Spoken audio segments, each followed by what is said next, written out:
Hey yo, it's Luke. Today we're going to be talking about compressors. Let's go.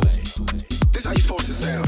Here we are back in Ableton, and I've loaded up a couple different compressors for us to take a look at. So when we're talking about compressors, in my opinion, this is one of the deepest rabbit holes when it comes to production, just because there's so many different plugins that are available for you to buy, and most of the time they don't really do anything that special. So as long as you know how to use the stock compressors in your DAW, you should be good to go. I'm going to show you some of the ways that I use compressors in my own music, and hopefully that will cover enough so that you can begin to create your own workflow when it comes to compressors. So I've written us this song here, and I've turned off all of the compressors, and so this is what it sounds like completely raw.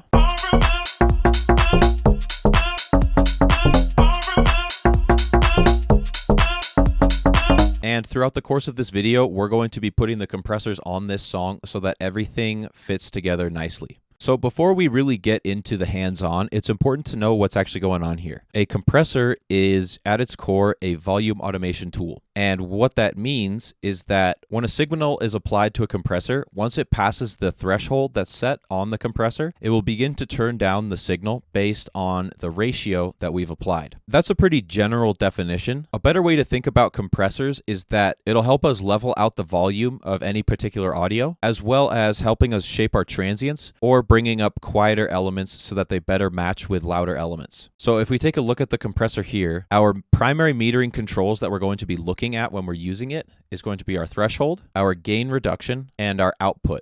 We have these time controls here, and so once the compressor is activated when the signal crosses the threshold, there is an attack time. This is the amount of time it takes to fully turn down the signal, and the release time will be the amount of time it takes for the compressor to stop turning down the signal after the signal has crossed back under this threshold. And our ratio is going to be the amount of compression that we apply. When it comes to the intervals that a compressor is working at, it's going to be way smaller than you can really see. But for this, I've taken a waveform screenshot in Ableton, and I've put these 3 lines on this graph so that we can better understand visually what a compressor is going to be doing, and then we'll be able to hear it in the examples later on. So this is where the audio starts, and this section of audio will be called the transient, and this is going to be the very first sound that we hear. So on a kick, it's going to be just like the little clip snap, sort of a.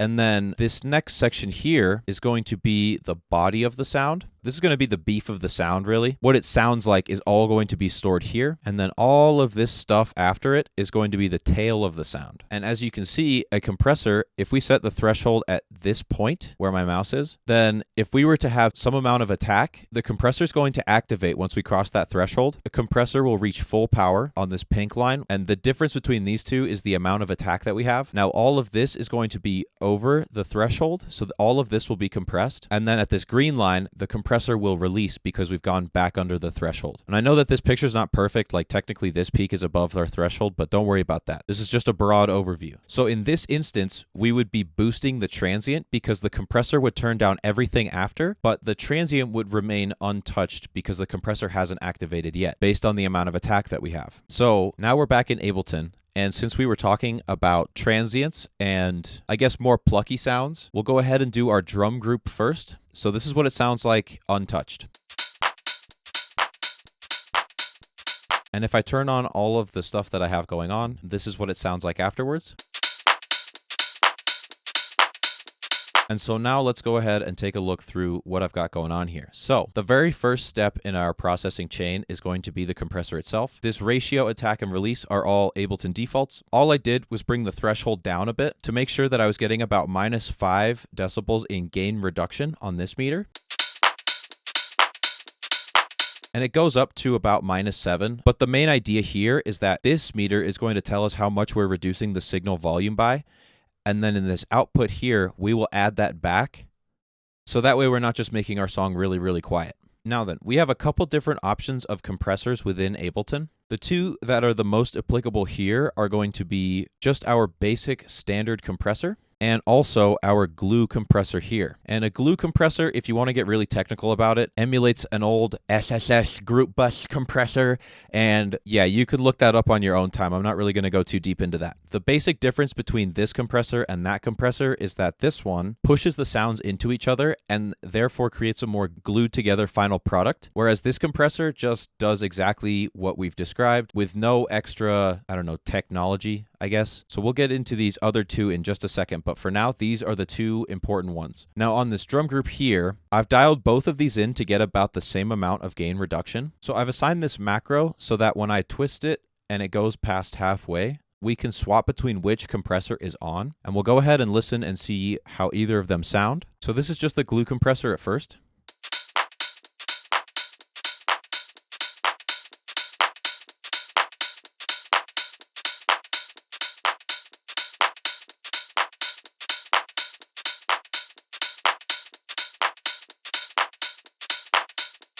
So as you can see, they're pretty much the same in this example. So which one you would want to use really doesn't matter that much for your drum group unless you're going for a specific sound in general. The main point of this is to show that without the compressor, we lose a lot of the background features of this drum loop here.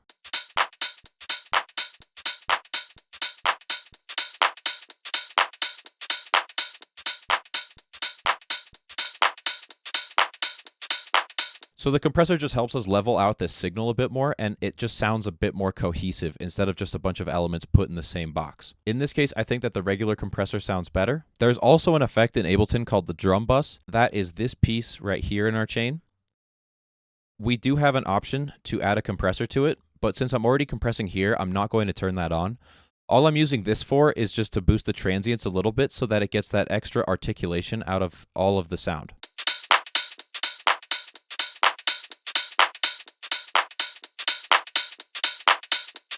So now I would say that our drums group, we don't need to touch that anymore. We're good to go. Now with our kick's going to need a bit more attention because this is such a central part of the song that the kick needs to sound good for us to want to listen to it the entire time. And on its own, it sounds fine, but in relation to the rest of the sounds, it does not have the power that we need it to have. So I'll go ahead and turn on this rack. And so I'm only using the drum bus here just to help bring up the transients and to give it a bit more power. And I am compressing this, so when I bring this trim up, we'll get a harder transient.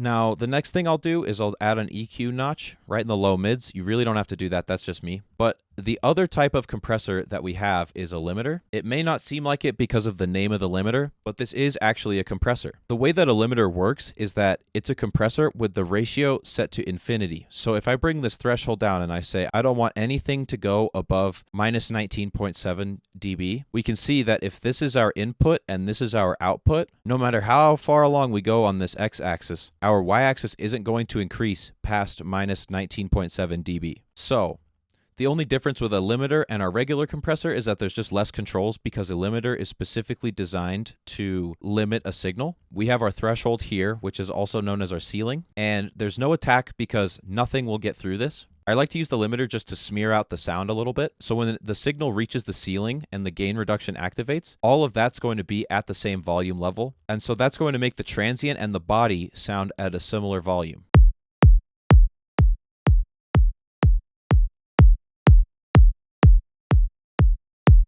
And that's going to help us get just that last extra bit of power out of our kick before we begin to distort it, which is not what we want to do. So now together, this is what the drums and the kick sound like.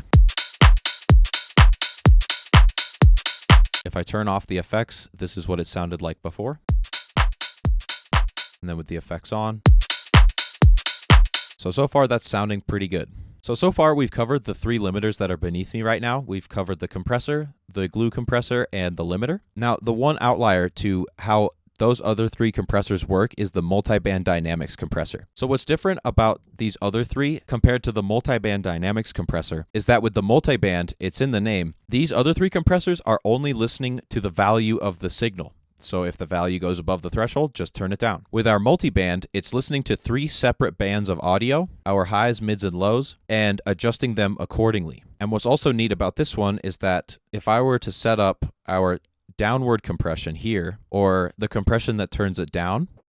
To move these, you just click and drag up and down. These would all be downward compressed by this ratio at this point of volume. But this also has upward compression. So what we can do is say anything below this point here in the blue, I want it to be louder. And so if we have our multiband set up like this, we're essentially pinning our volume levels here. And so if you've heard of OTT, that's exactly what OTT is. OTT compression is really, really aggressive upwards and downwards compression. It's usually referenced in the context of making really like glitchy EDM basses. In our example here, I'm going to put some multiband compression on this bass loop.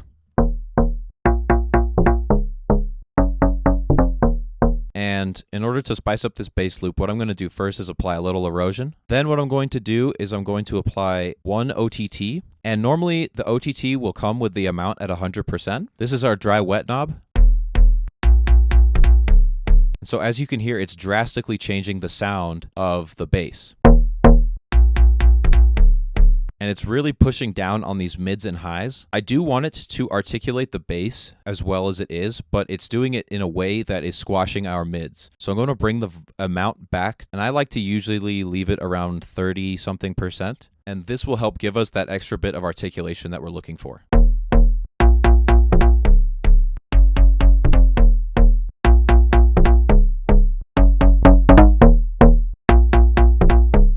And so that's pretty good. I added one more multiband to it just to help even out where the bass and the mids are.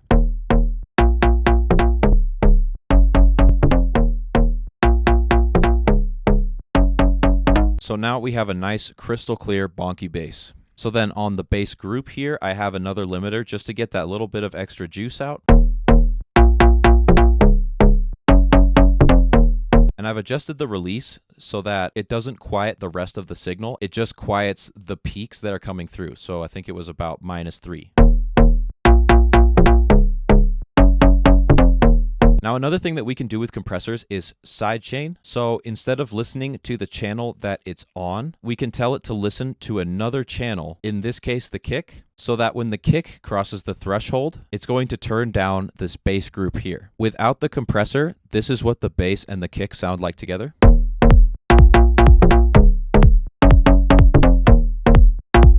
And we can hear that when the kick happens and so does the bass at the same time on the same beat, the mix starts to get a little bit overwhelmed. They sound like they're both being shoved into the final mix. So when I turn on the sidechain, it's going to give the kick space to play, and then it's going to bring in the bass, and that's going to sound better.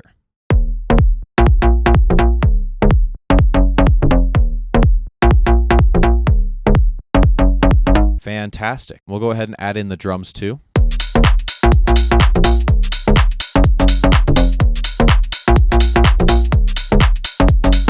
So now everything is coming through crystal clear and everything has its own space now that we've applied compressors. When it comes to sidechain, that's going to be the root of a lot of the bounce that you'll get out of your song. It's that classic like EDM pumpy sound. The last thing that we need to touch is the vocals here. So this is what the vocals sound like before we touch them.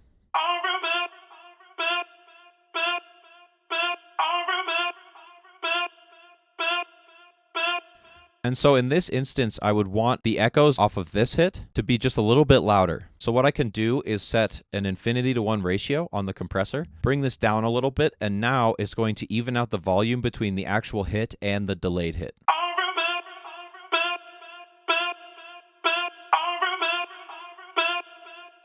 So it's just helping us bring up some of the details here that we wouldn't normally hear. I'll also go ahead and sidechain it to the kick, and now we have our full improved loop here, ready for the main stage.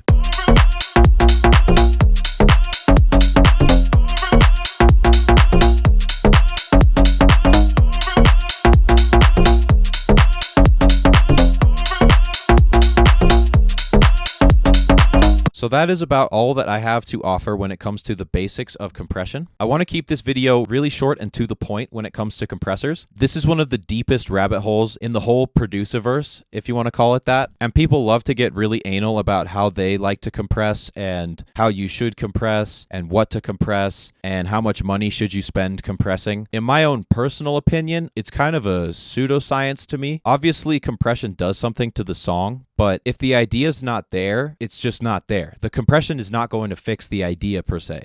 The compression might make it sound better as a song, but it's not going to fix the idea that isn't there. So compression is one of the last steps that you should do on your songs. And if something doesn't sound right, it's usually not because you have the compressor settings incorrect. It's because it doesn't sound like how you want it to sound. And you need to fix that part first and then compress everything else later on. But overall, compression, it is important, but should you be spending $500, $1,000, all of this money on VST compressors? Probably not. Anyways, I hope that this video has helped demystify compressors a bit. I know this wasn't the most interesting video I could have done, but now we're all on the same page so we can get crazier with it. So that's it for now. Be sure to like and subscribe. Be sure to hit the bell so you know when I post new videos like this one, and we'll see you in the next video.